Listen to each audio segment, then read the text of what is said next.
And this is a combination of two questions, both from the audience, and to the extent that we haven't already covered it for each candidate. How can the township deal with cuts in state funding, and similar, how is the township dealing with the cuts in local government funds? And I swear I was listening to your answers, but if you have anything to add, please start, and that's with Ms. Harless.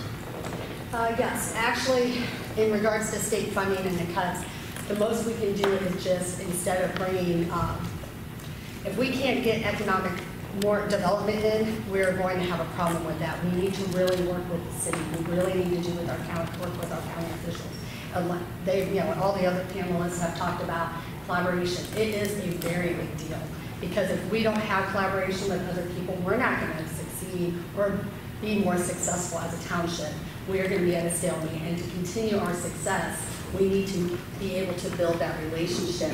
And the only way to do that is to have more economic development, to be able to apply for grants, to work with the state officials, and see what they can do to help even out the local government funds, so we don't have to tax our residents.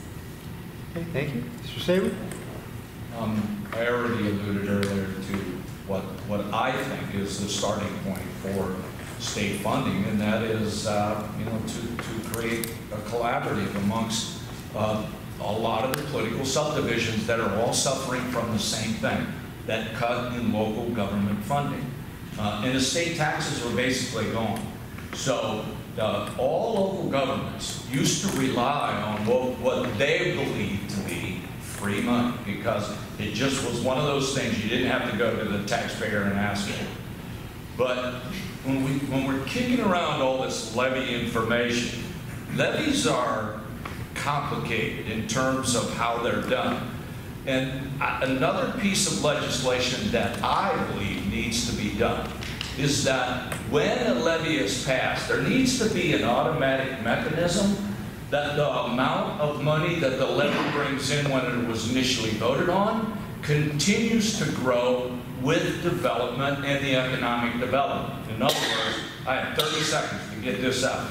In other words, if a tax levy is voted on today and it's worth $10, and our economic development goes up $50 million in the next year, that levy is still only worth $10. So we need to have a mechanism that will have an automatic escalating scale that will allow that to remain stable, so that everybody is paying the same amount of money, but we have more money coming in. Thank you, sir. Mr. Haas? How can the township deal with cuts in local government funding? Honestly, there's not one silver bullet that fixes all of this. This board, through our trusted department heads that work with us, we've implemented cost savings initiatives through leveraging different paving techniques to different snow maintenance techniques that have controlled the amount of salt that's spread, to pre-treating that allows us to use less there. As well, there's been ways that we've been able to realize more within the bed tax and the franchise taxes that come in, that combined are about $1 million a year. Some of the talk here of, hey, we're at an 80-20 and we need to get back to 70-30. Folks, that's going to mean wiping out residential areas for the most part. We just don't revert back to a 70-30 split. Unfortunately, due to prior boards, long before any of us, when annexations weren't contested, some of that's been lost. So when you take a look at the mix of residential to commercial, and where we can further fill the gap in the local government funding cuts, outside of lobbying the legislature for funding formula changes, to being able to attract and promote more business. We also need to take a look at a state auditor's performance audit that can identify potential areas for additional savings, because on a per capita basis, our service delivery cost is still one of the lowest compared to many of the neighboring communities. You almost got cut off there. I know. Trust me, I knew that was a long sentence. I want you to know I hate putting this one on. Just so you know. Mr. Ritt. Thank you. when Governor Kasich took office, he cut the local government fund by 47%, and that was huge. I mean, that took a lot of local economies and a lot of local governments.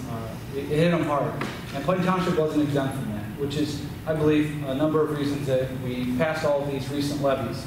But I would agree with Mr. Sabo that it does. We need to ask local political subdivisions collaborate together and push back on our state government, and on our state legislatures.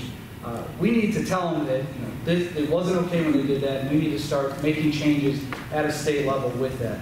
But I also believe that it is possible to fill that gap with our current, the way that our township is currently set up. I don't know about everyone out there, but when I go around the township, I see plenty of vacant businesses. I see plenty of vacant lots, and I see plenty of opportunity for growth. You know what I hate seeing that Pizza Hut torn down. I hate seeing that McDonald's leaving. That stuff where we could have benefited from it, but we're not. And that's why I'm up here, and that's why, I believe that to benefit us with that local government fund being cut, that's an area that we can get to that 70-30 is by taking advantage of those empty spots already in the township. Thank you, sir.